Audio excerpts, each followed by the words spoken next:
I would like people to comment when they see this, wherever they see this. If Macrae Heppler's proposal of a 3x6-hole, three 6-hole courses at the Ditch, St. George Golf Club were proposed, and you could go golf in 60 minutes, would you be more liable to go play golf? And of course, there's no one here in the audience today. Yeah. But that is a fun question. Please comment. Like, is that idea? Does it have wheels? Because to me, I'm like, dude, if I could go play for an hour, call it 90 minutes because you got to drive down there. It'd be so awesome. Yeah, Mal says yes. She's in. Mal says in. We got one. Yeah, Mal with Blue Thumb Media. I would even do it. I would even do it as well. And you'd be more likely to take your boys. I would let them have that experience. It's a great opportunity for the whole thing. I think your idea is great. I think it comes down to a fundamental piece is that when this idea gets presented to the city council, they are going to have to go to the citizens and justify it. And I want to make sure that we're looking at the options.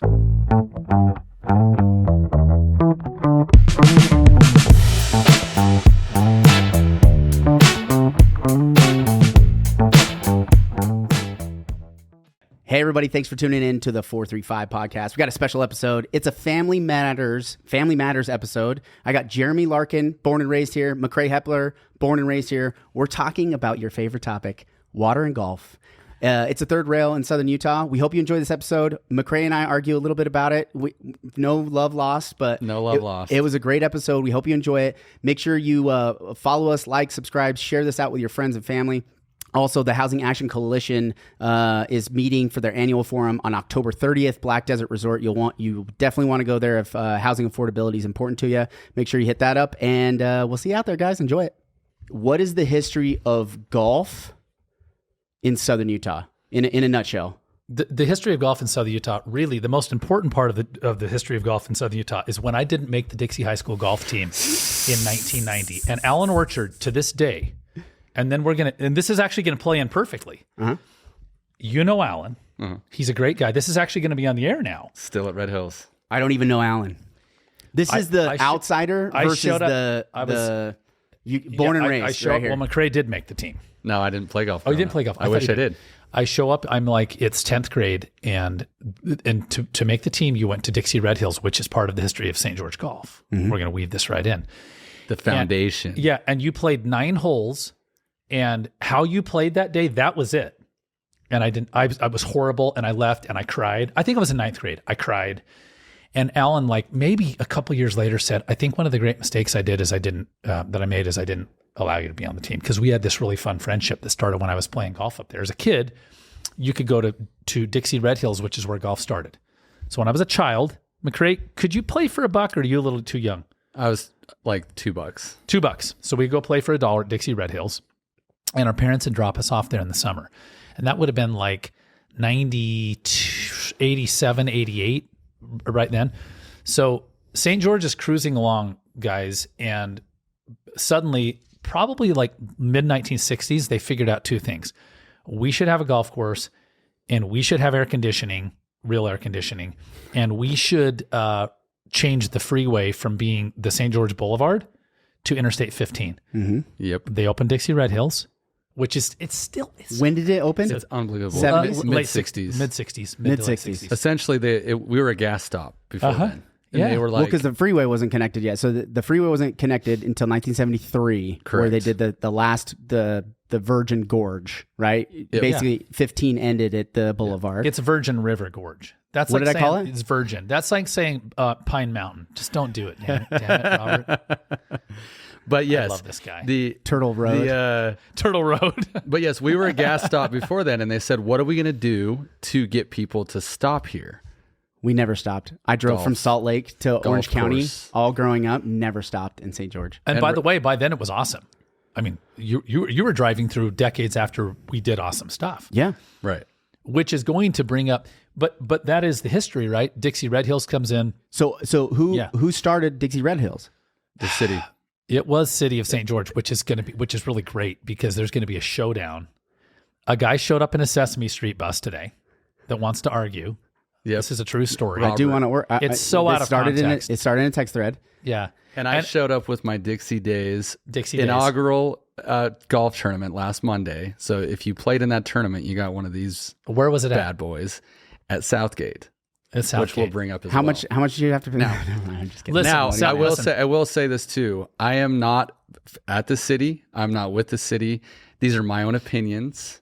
All our opinions are our own. Yes. He's not being compensated by the city. Well, and I'm I'm not talking for the city. Let's just right. You're but I am in defense of the city. We're gonna have a spirited debate where most people are gonna walk away. Half of the county is gonna be like, Rob is a psycho and he needs to be stopped. And then half the counties be like, man, he made a lot of great points. Which is life in a nutshell these days. Which is basically Southern Utah. So this is Family Matters. This is our series called Family Matters. This is just Southern Utah. If you're not from Southern Utah, you probably don't want to. You don't care about this. This is Family Matters. This is important. And they thought that we were going to talk about how to deal with our 13-year-old or whatever is going on. The first series of Family Matters is the Northern Corridor. So I did Family Matters. I had the county commissioners on. I had Eric Clark with the county on, and then I had Conserve Southwest Utah on. We had a spirited debate. I was a neutral party, but they debated their sides. So that's Family Matters. I'm going to get into this debate because I think there's just a couple of... It's a battle between status quo and progress. And you're the one who's highlighted these things to me more than anybody, right? When I moved here, because I didn't know anything, and you gave me a PhD in Southern Utah. Yeah, what year was that? So we started working together 17? in 2016, 15, 16. Yeah. It was like end of 15, 16 is when we started working together. Robert has like a wonderful, his own business now, but at the time I didn't know anything about anybody. In real estate. I literally didn't know anybody. I didn't even know, Yeah. when we moved here, my wife and I moved here, we knew Dave Alderman. That was it. Yeah. Our real estate agent. That was the only person we knew in town. And so then starting to work for you highlighted on this. So it's status quo versus progress. Well, right? and here's the hilarity of the dialogue that I will insert besides me not making the golf team, but it was a great opener, is that we're in a text thread. It's like it's Macrae. Don't put all the parties on there. It's We're Macrae and Robert. Don't put all the parties out there. I won't. It's Macrae and Robert and I and two of our other friends who have like lots and lots of strong, and I was not going to, strong feelings about the community. Yeah. And by the way, this is 5 people who, let me tell you what we all have in common here. We love this town. Yes. Right? Absolutely. And I started lamenting the fact that golf is too long. And I think 18 holes is so dumb. It was hilarious. And by the way, guys, I grew up, my father, Dale, and my uncle Daryl, Macrae knows this well. They're considered like St. George. They are St. George Golf. Daryl was once named Mr. Utah Golf by Utah Golf Magazine, Mr. St. George Golf. I grew up on the sport. I love the sport. It's ingrained in me. And I was just going, do you know how dumb it is that we go out for 5 hours? Because it's not 4, right, Macrae? It's not. It's not. It's 4 hours is the play with the gap in between. If you're lucky. Yeah, to get a roller dog at the turn and travel and warm up and cool down and hitting balls. So probably 6 hours. And I said, why isn't golf 6 holes aside? Right? And one of our buddies is like, dude, you nailed it. And then what ensued is Robert said, I think the city should just sell the flipping golf courses and they shouldn't be involved. Okay, let's set it up. Well, and I had given an idea that was partially that was a conversation I had with a friend who is also very influential in golf here. And the idea was St. George Golf Club, known as the Ditch for people in the golf obvious community reasons. Here, for obvious reasons. It actually started out as like a derogatory thing. It's kind of just become like, I think they should make hats that say the Ditch because it's just cool. It's a fun thing. Yeah, take a negative and try to twist it around and make it a positive. Yeah, it sounds great. However, I played a lot of golf there as a kid. That was another place we got dumped as teenagers. Well, and if you need a last minute tee time and nothing is available, you almost know that something's going to be available there. Mm-hmm. I wonder why. And so, but there is a way to repurpose that thing, and that's how I even got brought up was because Jeremy's talking about 18 holes, 6 holes gets brought up, and I'm like, oh well, you know what? We have this really cool idea for St. George Golf Club, where we turn it into 3 6-hole courses and make it like the foundational development program for kids in St. George. Pause real quick. I want to just solidify my argument. My argument isn't that the city should ditch all of the golf courses. My argument isn't to do that, right? I think there should be a consideration on an annual basis whether the assets that the city owns are making progress towards the best thing for Southern Utah. Okay. So the Ditch, for an example, to me right now needs investment in order for it to reach its potential, is from what I understand. I just wanted to clarify what my stance is. It's not that the city should just go and sell all the golf courses. However, I think there should be progress being made in a direction that is best suited for the community. And at one time, I give mad props to the city of St. George for Red Cliffs and the idea of how do we encourage businesses? How do we capitalize on tourism, because we have this beautiful place to live in. It's a brilliant thought. It's a brilliant strategy. It was a brilliant way of growing. However, at what point does the public or the government need to compete in the private institutions? And you name it. Across the board, at what level should the government be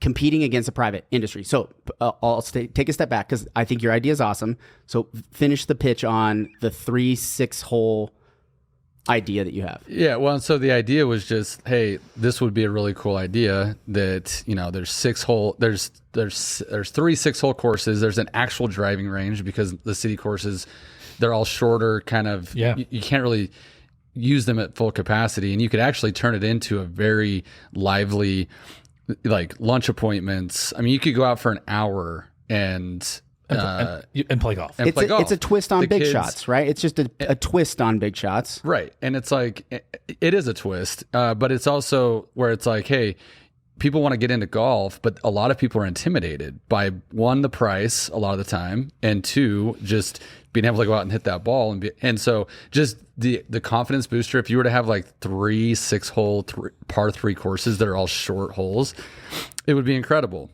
And so anyway, that's the point. And part of that was like restructuring it. So maybe there was some part of it that the land wasn't going to be used anymore. Mm-hmm. And so anyway, that's where I jumped in. That's what led to Robert. Yeah. But in a way, you also kind of said the city should not be in golf courses. Right. Yeah. So this means a reinvestment in St. George Golf Club, right? Your idea would require a reinvestment and a rethinking of the golf course, right? Yes, which led to further conversation of the cities just not being involved in golf. So my thought would be this. If the city was to take this idea, would it be successful? Like, take your idea, yes. They would take it. Would it be successful? Yes. Absolutely. If a private business came and did that idea, would it be successful? Not as much. Why? So that's where I think the basis of this is cities being involved in golf courses in general. I know this has been a topic of conversation because a few people the last couple of years have voiced that cities should either sell the courses to private companies and have them run them, or sell them and just turn them into something else because we're using too much water, all that narrative, right? Mm-hmm. And so I just think the crux of St. George Golf is the economic development impact that it's had on not only the basically all the age groups, whether you're a kid that can go play for, I think now it's like $6.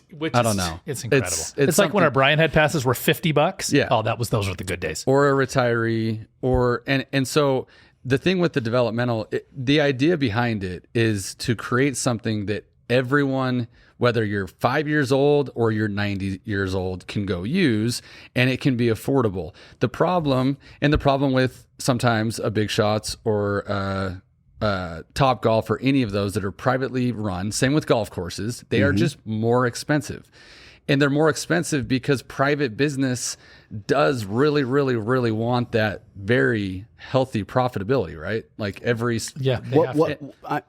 they want just a profitable business. Sure, true. They're going to always seek the best profit. Sure, correct. And there's things with the city, and the city also wants to be profitable. Obviously, they don't want to lose money, but the city also has so many advantages with owning the land, owning the water, having maintenance people that maybe not are always on the golf courses, but they're in some capacity. Like, the management, the build out, everything would be so much less expensive that it would allow for that same level of inexpensiveness that the city courses have had throughout the history of time, that it could continue that. I want to chime in. So just for fun, because the joke in this whole text thread was, we're going to debate this. Larkin, you come, right?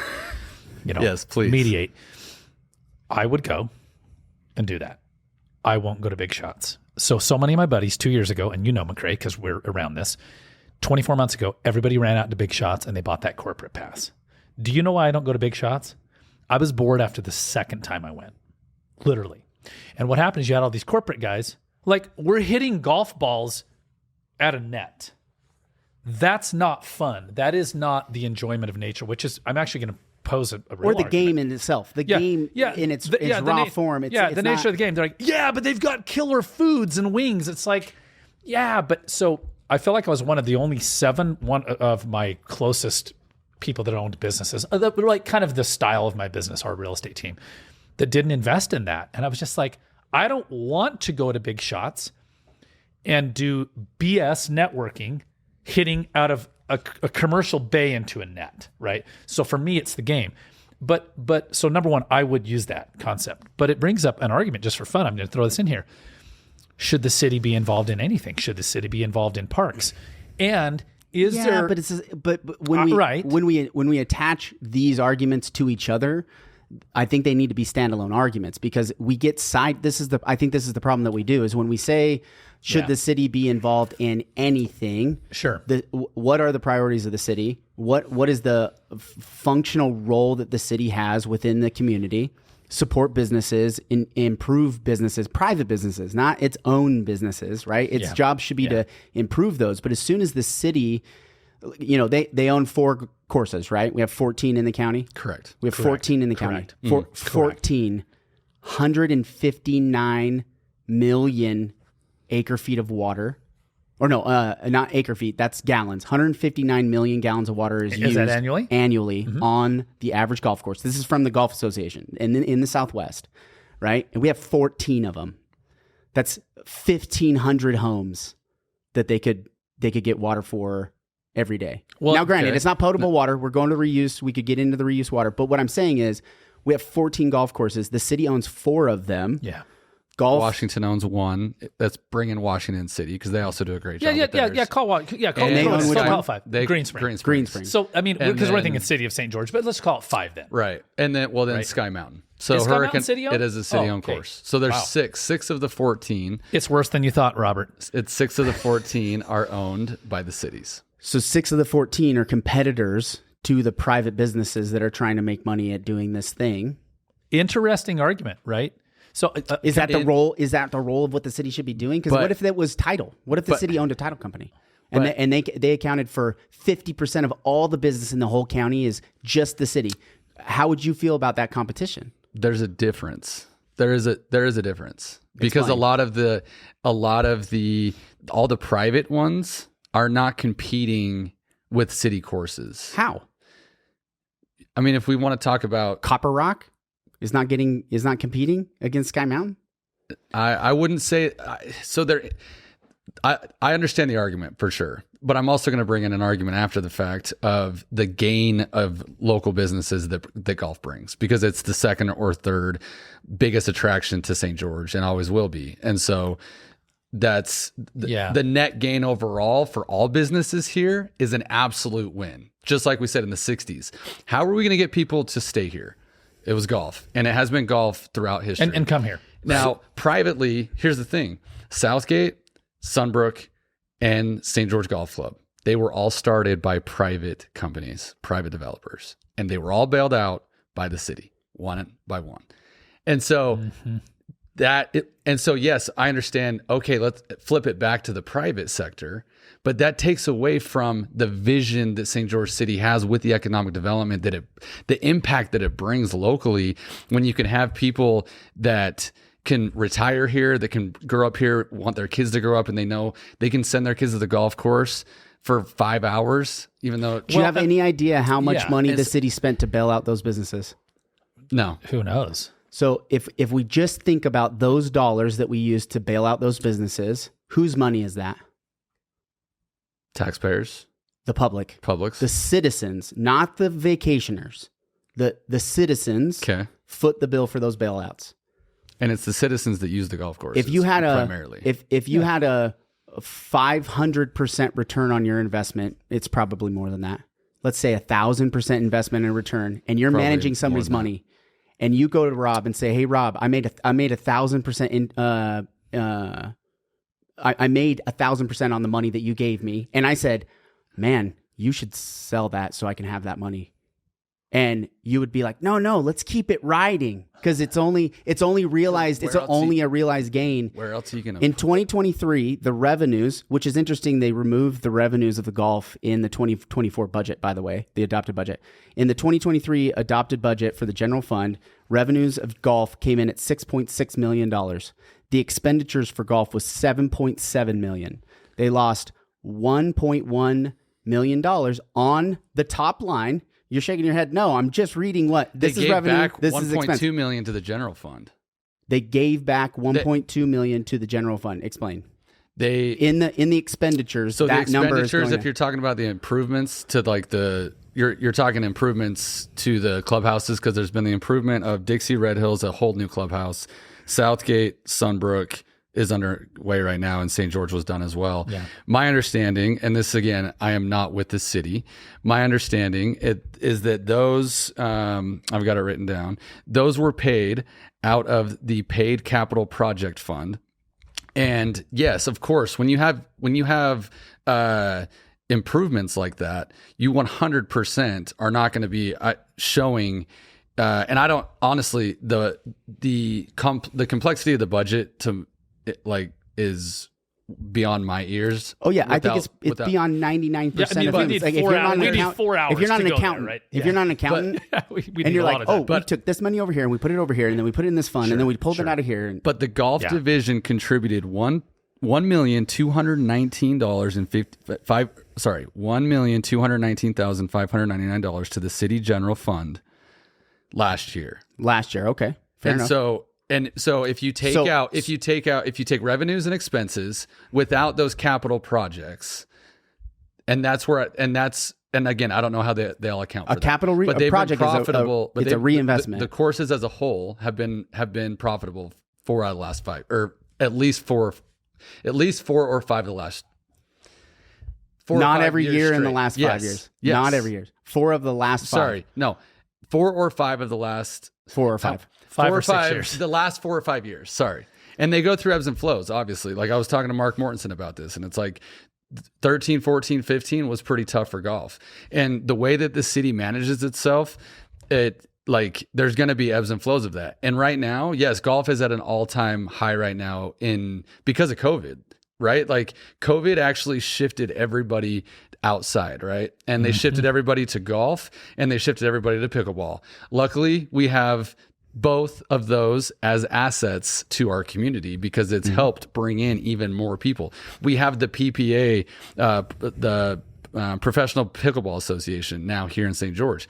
That was an investment of St. George City expanding the pickleball courts, which someone in the same argument might be like, why did you go invest millions of dollars into the pickleball courts? Well, this is the vision of why we bring in the PPA. We're bringing in more. But let me take a step back, though. The PGA that's coming to Black Desert that never would have happened if we didn't have what we currently have as a golf community. I don't believe that's true. The groundwork of the golf, groundwork of having 14 courses here to be able to be a destination without, like we have destination courses, Sand Hollow, the Ledges, Copper Rock. My argument is that we tried to grow faster than we could actually do it.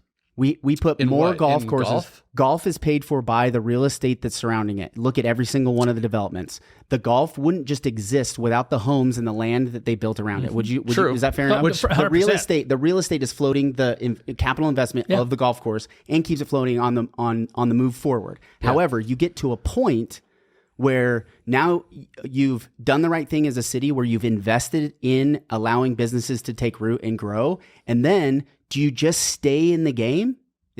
Are you saying we should just always stay in the game, or why don't we allow?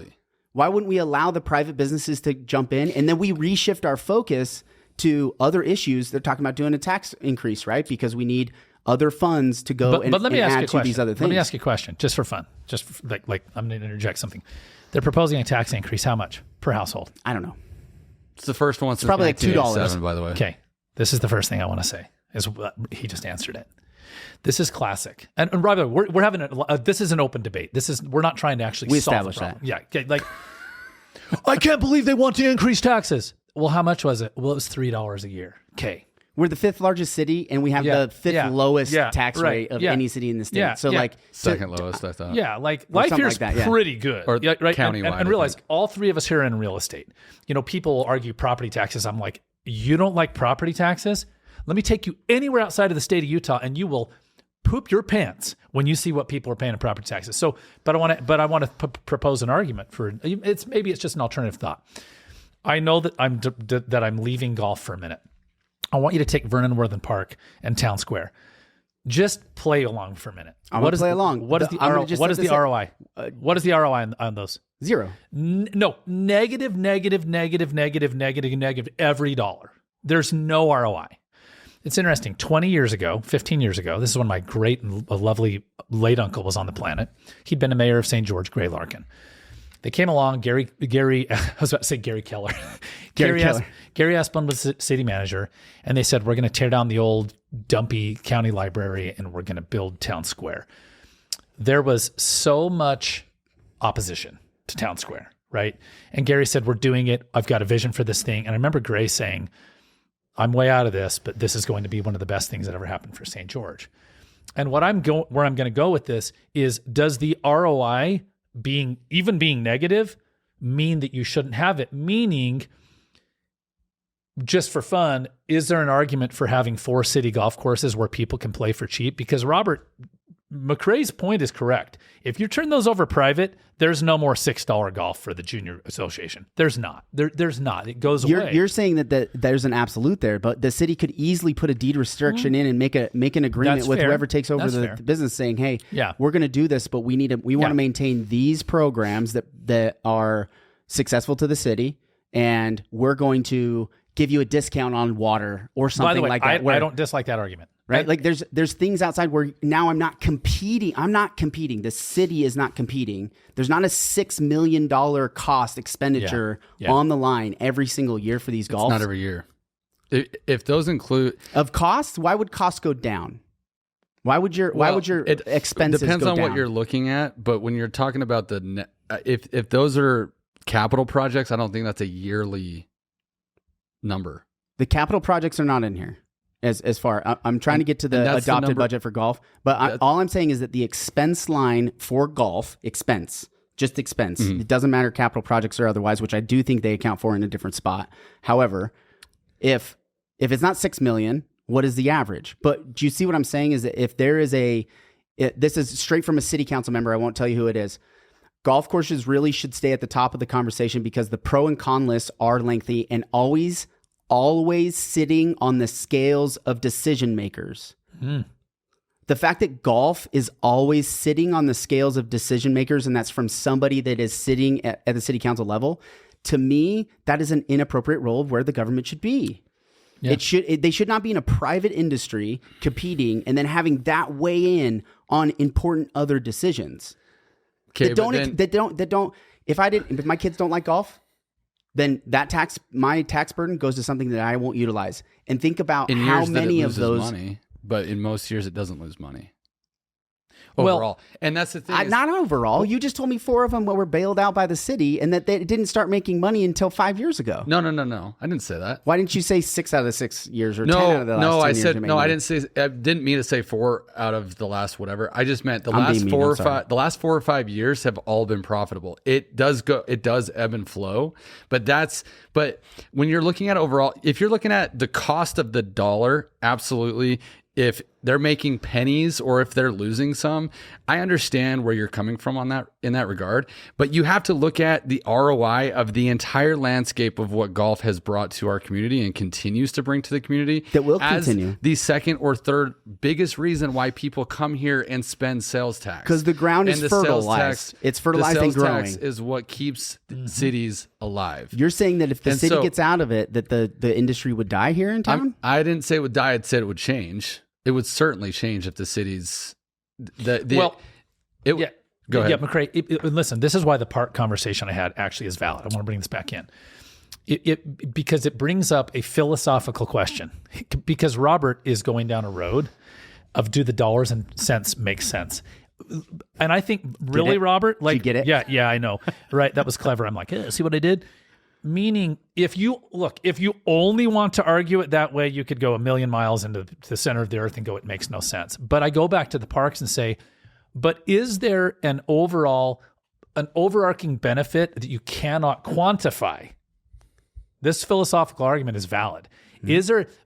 Is there, like, Dan MacArthur 30 years ago says we should have a park within 1 mile of every house. So they start building parks everywhere, and community residents are like, we don't want to pay for parks. And then also we look at it, we're like, ooh, maybe we actually can't feasibly make that happen. Correct, right? Sure. But the question is, hey, Mr. or Mrs. Citizen, I know you don't use the parks, but philosophically speaking, is there still a benefit to a community having things like a park within each mile, or a town square, or Vernon Worthing, which are negative ROI, or for city golf? Does this make sense? And I don't even know that you can prove an answer. It's just like, is there a benefit to having these things? Because if it's only about dollars and cents, it's only a financial question, then for sure just close them all and sell them in private business. If that's the only argument. And I don't think that's the only argument. And that's why I'm saying not to sell all of them. That's why I'm not saying you kept talking about golf being the fabric of the community. I think to a really big portion of the community, that is true. That is true. Absolutely. I think I really appreciate the fact that it's an opportunity for kids, young, old, to get into the sport, having a destination place, tourism, all that stuff. I'm not saying to pull the rug out and collapse the industry within the county. However, at what point do we say, when I have to trim the tree, when I'm looking at it grow, this branch is really great and it's fruitful, but for the benefit of the rest of the tree, we need to take that branch off, right? And to see the ditch being turned into a cool, unique golf experience where you use less water, is that reinvestment a good option? I think it's a great option. But does the city just stay in that game forever? Or can they turn around and look at the capital improvements and say, in this portion of time, not all time, the status quo versus progress.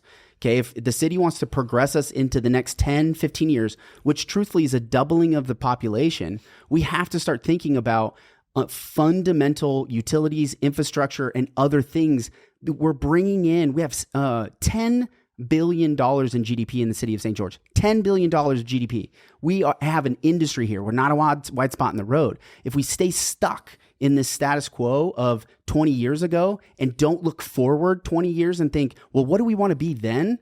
And think of this opportunity with the ditch to be an asset that they turn around and then they upgrade from. By just saying golf can't be touched across the board is hindering the development and the growth of the city in other directions that could continue to service the community. See, and that's where I think that when you like just the foundation of selling the land, and then what happens when, I mean, that's a one-time sell, right? And we're all in real estate again. And so it's like when you talk Depends to people. On who they sell it to though, because tax revenue, there's other revenues that can come into the city from that land. And I understand that. It's not a zero sum. No, and it's not a zero sum in either direction. And I guess going back to when the cities took over for private developers, part of the problem of running golf courses is the cost of the water, the cost of the maintenance, the cost of everything. And so the city can literally just do that cheaper than anyone. Either way, if we're talking water, the water is going to be used. Because they're just getting a pass. Right, because they own the water. And then they don't own the water. They don't own the water. The city works for us. The citizens own the water. I get that. It's our water. It's not the city's water. That's totally fine. But what I'm saying, do you believe that? Yeah, I do. Okay. I just want to make sure. But I also understand the reuse and all the systems that the cities have put in place to be able to create more use of this water to be able to allow for golf courses to remain here. I just think that I'm a big economic development guy, as you know. Yeah, me too. And I think there's better ways we can. I can't remember where I saw the most perfect definition of economic development, but one, is the process by which the economic well-being and quality of life of a region is improved according to targeted goals and objectives. And I think since the 60s, golf has been a primary economic development driver of this entire county on multiple different levels. Both kids growing up, both retirees coming and moving here, spending their tax dollars here, along with the growth of St. George and what it's led to now as this recreational. I mean, the golf courses are probably what ended up leading Dan MacArthur to say, like, we should have grass, we should have grass we should have parks everywhere, right? Like, let's more grass. No, I mean, obviously the intention wasn't grass, but the point was the benefit. Recreational, right? It was the benefit for the community. And so I just don't. And so while I understand your argument, but I also think that you have 4. That's not a big number to me as the city of St. George. You have 1 in Washington. You have 50% of the you have 50% of the golf industry in the county is owned by the government. Right. And so but it's not supplemented and paid for by the citizens. But money made in like some money's made. Yes. Some money's made. Right. And they can make money a lot of different ways. The revenue is such a tiny fraction. It's a minimal fraction. Parks don't bring revenue. Again, like this is a revenue producing thing. But parks are different. We have to separate a park. It's not a park. It's a business, dude. Right. It's a business. I get it. I can't go there if I'm a citizen. I can't just show up to St. George Golf Club and say I want to go play 9 holes. Let me. I'm going to take my own golf cart and all my clubs. 100%. They won't let me do that. I still have to pay. 100%. Period. A park. I go there for free. Go there for free. So, same with trails. Exactly. No, and I understand that. But what I'm saying is it's not, but it is an income producing. And if they run it correctly, they can run it as a profit. It's soak in the private business. Huh? Soak in the private businesses. But at a much, because they can't do it as cheap because they then have to pay for water. They have to pay for all these things. Do you see how there's a middle ground here? There's a way when we take it off the table and say there's 8 of those that people can go to. And I understand your point of government competing with private. I'm not typically one in most business cases to say that they should compete. Give me one other case where we want where the government. I can't think of one. So golf is the only one. But what I'm saying is this is and this isn't just St. George, right? I mean, 40% of courses in Utah are municipal. Yeah, I mean, that's why it's a family matters. This is why it's a family matters case. In the country, case. I'm not sure how. I mean, I'm not sure how. Yeah, many literally. But every state, every city has city courses. The water usage in a golf course for the Southwest is almost double that of every other region in the country. The Mountain West. Now you're going to go back to water use. But all I'm saying though is that we're trying to compare. You were trying to compare our situation with other places in the country, and we're not the same. Okay, but what I'm saying though is city courses and these are 2 different arguments. You use water as a reason why that the private businesses can't be successful. One, the cost of it to maintain and have a profitable business. I get it. If your operating expenses go up, the cost to play goes up, and then we become Palm Springs or somewhere where there's it's all expensive golf. Now, like. I'd have to fact check you on that. I'd have to fact check you on if there's a cheap place to play golf in Palm Springs. I don't know. I bet you the city of Palm Springs owns at least 1 or 2 courses that you can go play in a ditch. I can't speak to it. I can't speak to that. I just threw that out of my head. He's like, it seemed helpful. No, I'm kidding. No, my thought is the great thing about this. He's typing, Macrae. The great thing about about St. George Golf, Washington County Golf, is that we do have the option of both. And now we have a world-class PGA Tour golf course that now the county tourism office, if we're now talking about counties and government getting involved in the marketing and the exposure of golf, I could see the county doubling down. And this is, again, my opinion, but just now that we've got this beautiful asset of Black Desert, how do we continue to make this like a Zion National Park where it is just a driver of economic benefit? Well, and, Macrae actually brings up another argument because we're just having fun with arguments. But I love it. How many times have you two had somebody go, "Don't you love all the growth because you're in real estate?" You all the time.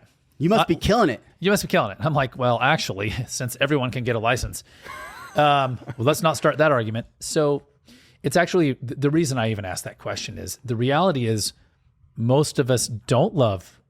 Does anyone in this room like the traffic? Not really. Does it? Like, we actually don't love that it's just growing. And they say, well, yeah, but don't you love that the median home price is $520,000 today? No, I actually wish it were $350, because if it were $350, it'd be a lot more fun, because we wouldn't have so many people who are butthurt and sad that they can't own a home. And where I'm going with this is the question. Some people will say, well, Macrae, we don't want the growth, right? We don't want the growth. We don't want Black Desert, right? This is why I say these arguments could go on to the journey of the center of the earth, is some people will say, because what you're asking is a good question. What if we could blow up the economic development? And there is this whole segment of our county, typically the noisy minority, right?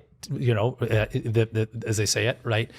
That are like, we don't want growth. Pitchforks, lock the doors, you know, deadbolt. How everything. dare you tear down that old library or whatever it was for the town square, right? Like, there's always those people. So, but it is a question is, but what's happened is we're a resort town, and everyone in this room knows that we're a resort town. And that is one of the great challenges of St. George is people say, what are we going to do about affordable housing? And when you say what I'm about to say, it's not very popular. When I say we're going to have a hard time because we're a resort town. You can't have both. You can't have both. Neil Walters said it at the Housing Action Coalition last year in Correct. the forum. I was there. I remember. Exactly. He said, you can't have both. You cannot be a resort town and have affordable homes.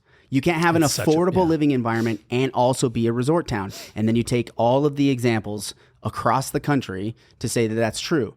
So if we double down on resort when we've already established ourselves as a resort town, is that the right direction in the next 20 years? I'm going to take a step back too and talk about economic development. Mm-hmm. When you talk about economic impact and development on the residual basis, the city of the St. George, the Washington County, exists to provide economic development opportunities for its citizens, not to make money in which they can then use that money to reinvest in its citizens. It's how do I help those citizens put on their shoes in the morning and go do meaningful work every day and provide value to the economy, not to just give somebody from outside a reason to come stay at the hotel, and then we count that money and saying, oh, well, we wouldn't have that otherwise. Like, no, you would actually have a family that lives here, that invests in their community, that cares about the community, that builds jobs, that they're entrepreneurs, that work, live, care here. Instead, we're attracting all of these visitors, and it causes home prices to go up. It costs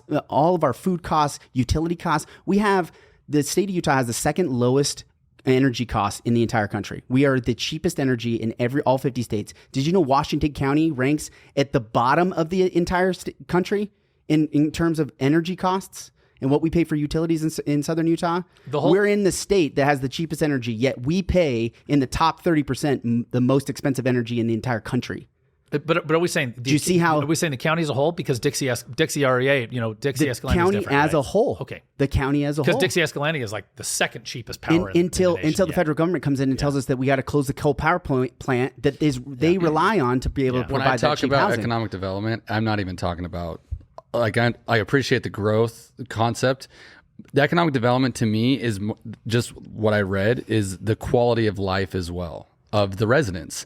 And the residents, if we turn the back to the conversation of golf, if we turn all these city courses into resorts, which is what they would do in some capacity of a privately owned golf destination, what is that going to do to this town? It's going to continue to elevate it, and the residents will be the ones, because it's just going to be all about the people coming into play, because the residents aren't going to be able to play. But I think you're still using a singular example to say that it can only be this. You're saying that it can only be somebody that comes and makes it a resort, which I don't believe that. I don't believe that that's the only case, and the reason I don't believe that is because we've never tried to see if the community, if there is an industry, if there is a buyer for the golf course to be able to turn it into something that's greater for the city. We don't even look at options. We've seen the creation of others and what they've gone through in some of the other courses that we have, the development of the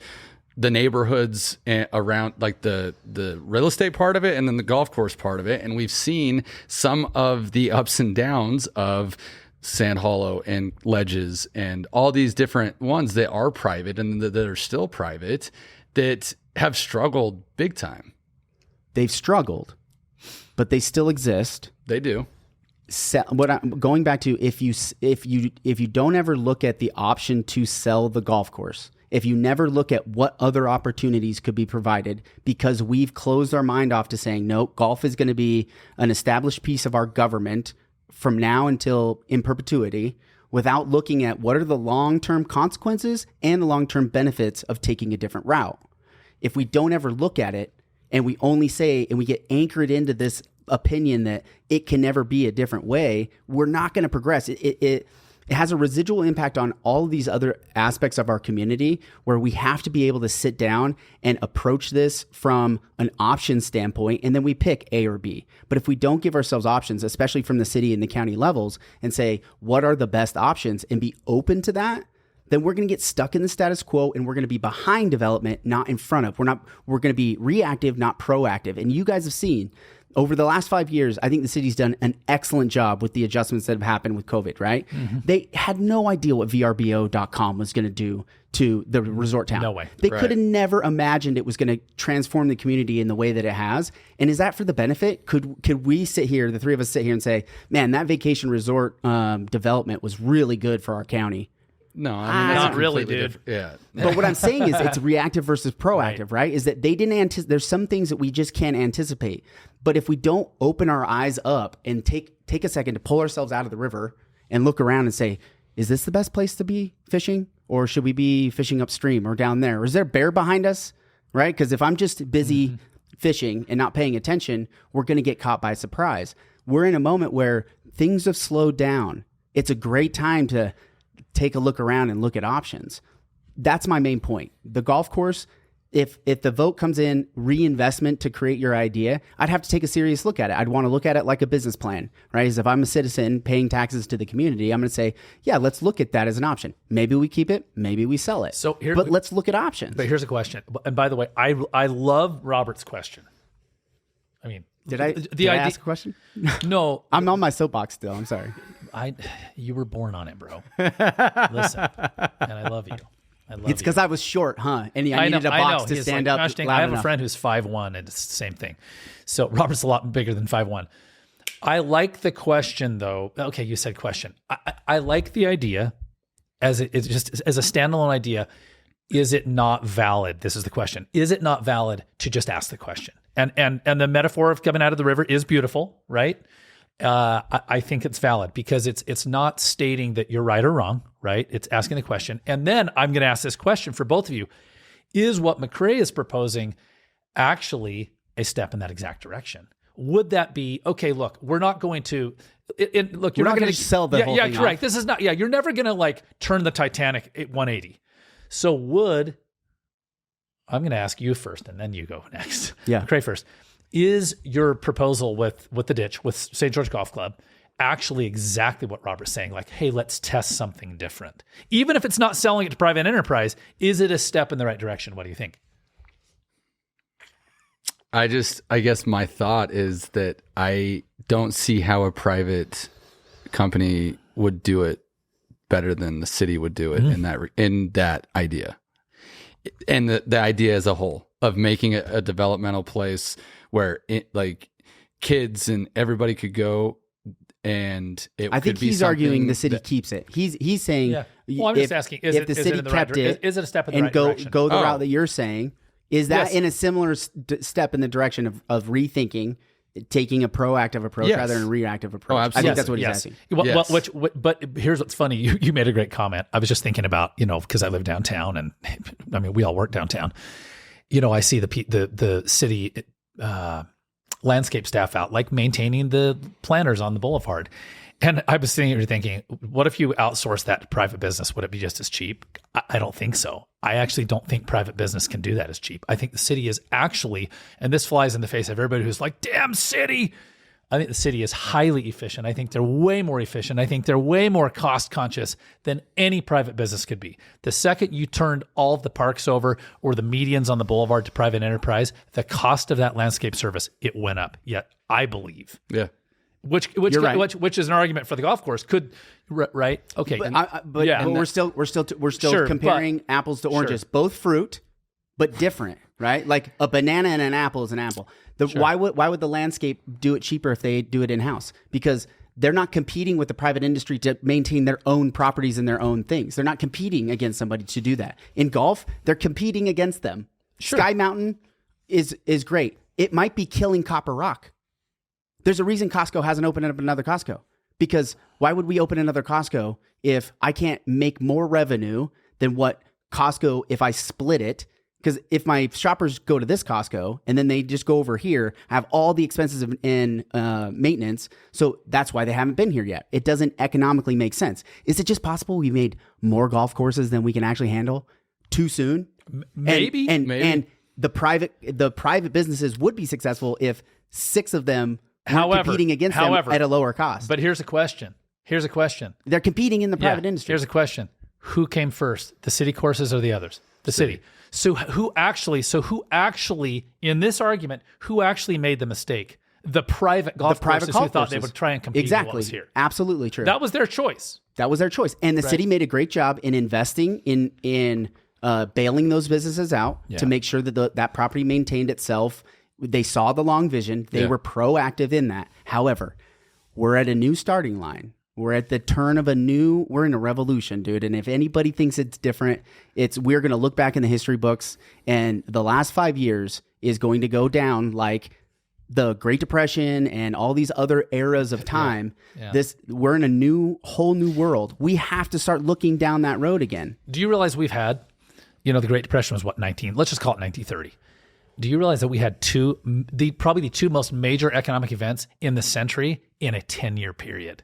In a 12-year period. We had the Great Recession, right? And then we had COVID. Yeah. Holy crap. It's causing us to have to raise the bar, right? And I'm not saying that the city's doing a bad job, because I think they're doing an excellent job. Going back to the points of the revenues and the golf making sense, and they're able to provide it at an affordable rate for young kids, all that, right? Here's a question for our listeners. The 3 people that get this, just kidding. There's a lot of people. We got 10 minutes. We got 10 minutes.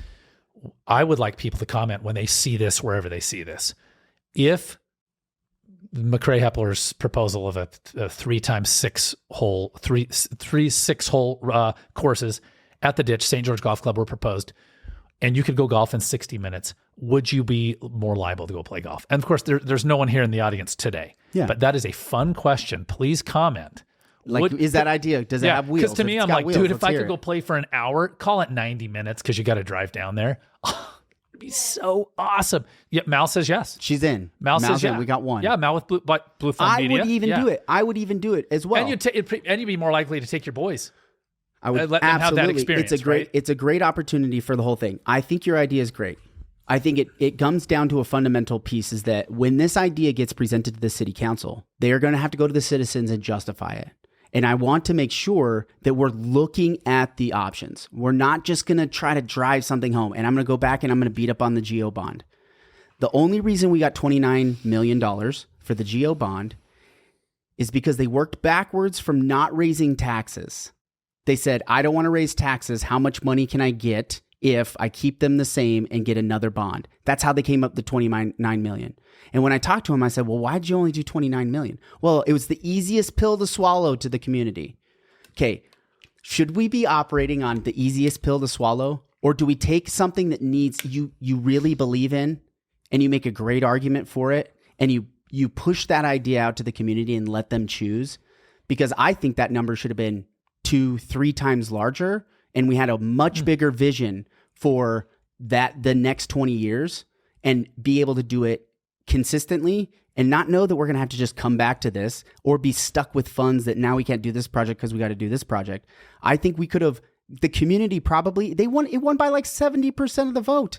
I bet you if they increased it $2-3 a person, and you boiled it down to that number, and that number was twice as much. Do you see how I think sometimes we think too small? We're thinking too small. Yeah, but obviously, you know how heated it's been the last It was heated, but the citizens spoke so loud on the GO bond. True. They spoke so loud on that. But did the city think that they would speak that loud? Did they think that they would actually get 70%? I don't know.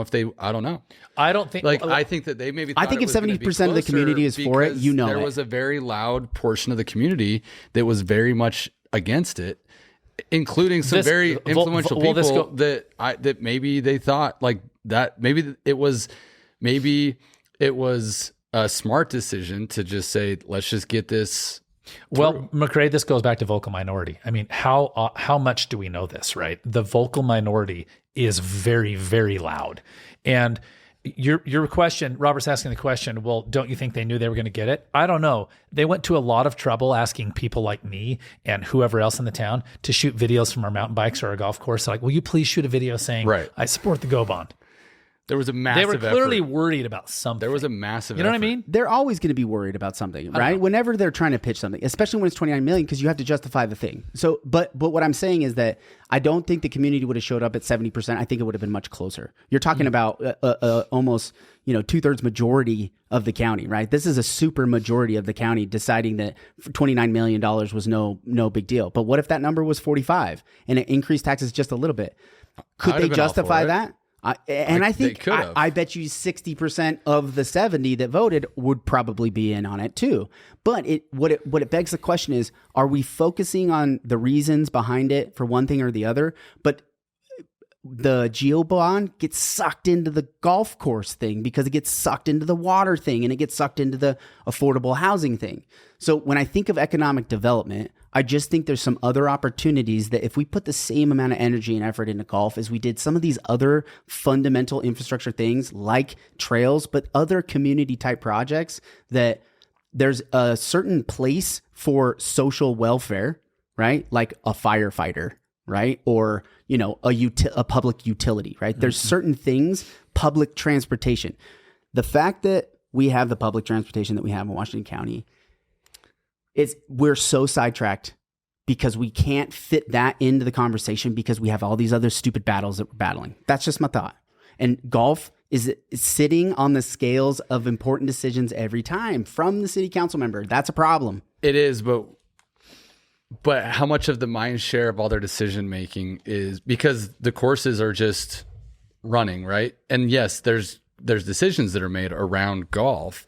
But when you're comparing it to utilities or to the transportation, I don't think it's because golf is this overbearing conversation, because it's really I understand the point of that comment, mm-hmm, of its importance, but at the same time, it's not like the geo bond or the taxes or some of these other big narratives, big like earth-shattering things to the county because there's no decision pending, right? It's just happening. It's like the golf course is operating. And so that's where I feel like sometimes the city has to pick and choose its battles with, because, 1 year they say, oh, we might increase taxes. And then it's like, oh my goodness, the pitchforks came out. And then it just happened to be that next year that the geo bond is up and they're like, uh-oh. Yeah. How are we going to do this, right? Because we don't want to. We saw the response. How are we going to do this? Transportation is a whole other topic that I think that I'm on your same page, that something needs to happen. But there's also been a lot of opposition of public transportation and how it should go private, and that's a whole different conversation, right? Public transportation has never been private, never been successful private, because it appeals to the segment of the socioeconomics of a city that's the low income. So it's never. Right. So that's why. Correct. But guess what? Golf is not that. Golf's not that. But the development of you have to take the history into account. And you also have to take into account how good of a sport the game of golf is for a young child. 100%. The outdoors, the mentality, there's so many things that are good with golf besides it just being a sport. Maybe it's because I'm one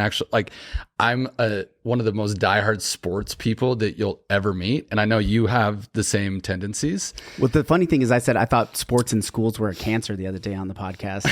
That didn't go over well. Yeah, I was going to say, that's not going to be popular. And I just think it's not a popular opinion, but the development of those activities in kids is so big, and to have them outside this is a whole different conversation as well, but outside instead of indoors on a screen. You mean that these are a problem?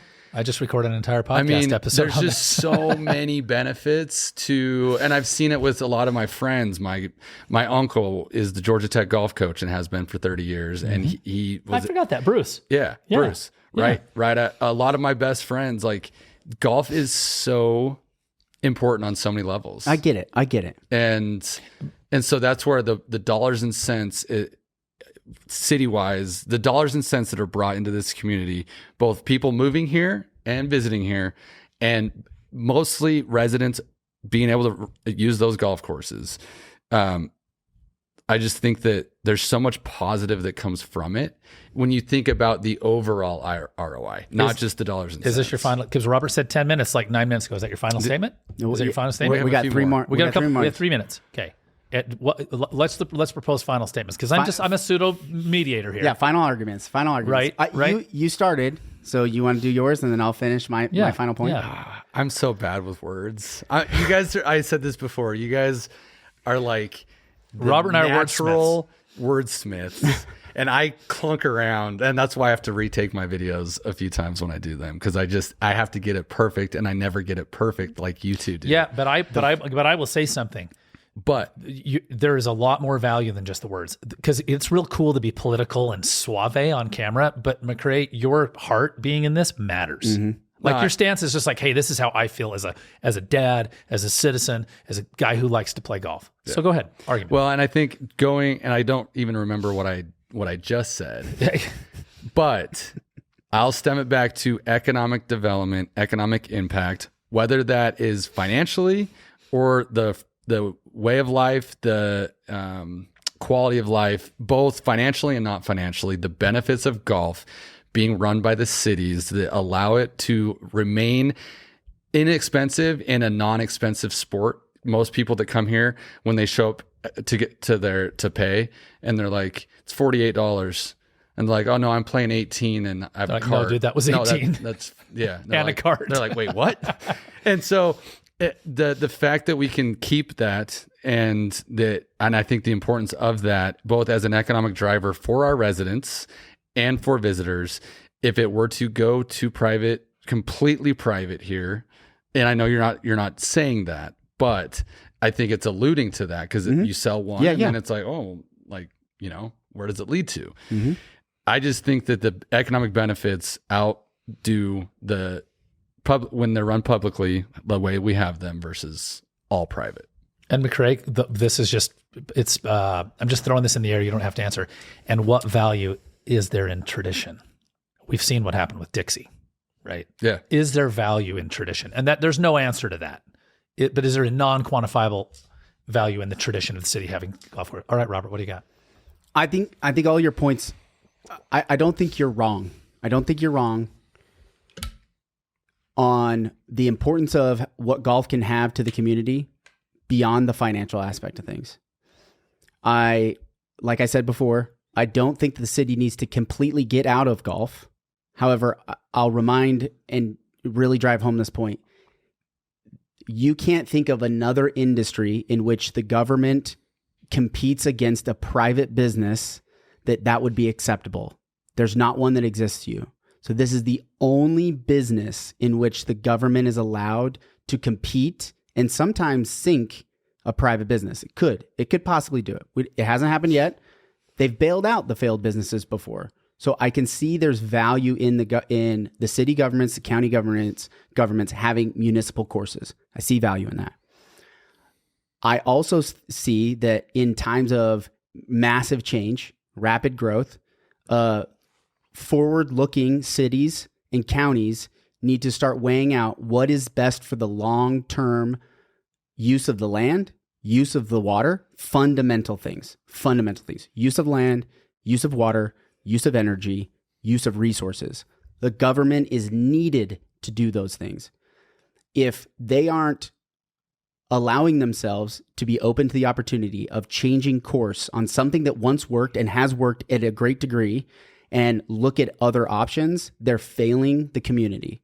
They're failing to give a proper accounting for what their job and what their role is. And I think that needs to be discussed. It can't be a third rail where it's like you touch golf and it's electrocuted, because that's kind of how it is, because there's so many passions around it. We've talked about it, but I've talked to lots of people about it.